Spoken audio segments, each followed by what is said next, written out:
So my first question is about the cross-party group on accident prevention, which you have been involved with for such a long and useful time. What would you say are the key successes of that group that you'd want to celebrate? Thank you, and welcome to my constituency where my journey in accident prevention began. Here as a councillor with North Lanarkshire Council when I was nominated onto the Scottish Accident Prevention Council, and that was when I was first working in the area of home safety, road safety and water safety. I'm no expert, I'm not a practitioner, so I rely on all the people in the groups that come together to make this work. So when I was elected to the Parliament in 2011, there was no cross-party group that covered these areas.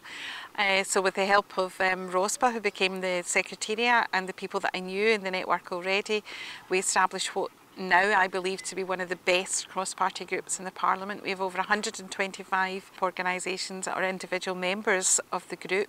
One of the key ones I think is Water Safety Scotland, which has just gone from strength to strength, and that's all been about the connections that are made at the cross-party group and the cross-organisational working, the partnership working that we have.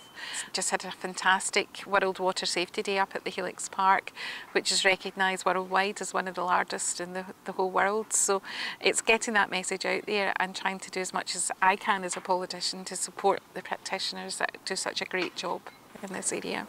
The memory I have of being at that first cross-party group many years ago was the discussion that we had about liquid tabs, and thinking at that point, oh, this is new, you know, and this isn't something that I know about. And so even from then, you know, I think that to have those discussions at partnership level about those things that you maybe wouldn't cover, I think has been incredibly useful. So this is about the Scottish Community Safety Network, because we're celebrating our anniversary today and an event next week.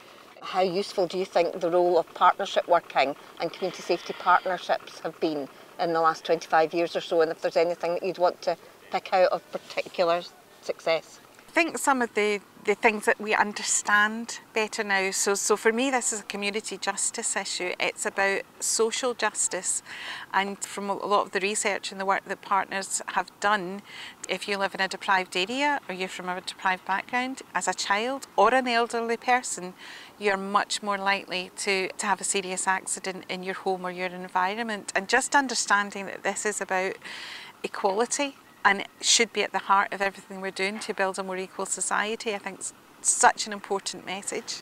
In our anniversary year, the Scottish Community Safety Network is really keen to focus on home safety.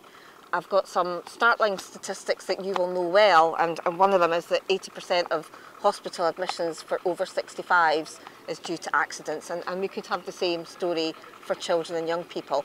So what would you say is the best way that Scottish Community Safety Network can support community safety partnerships around home safety from now on?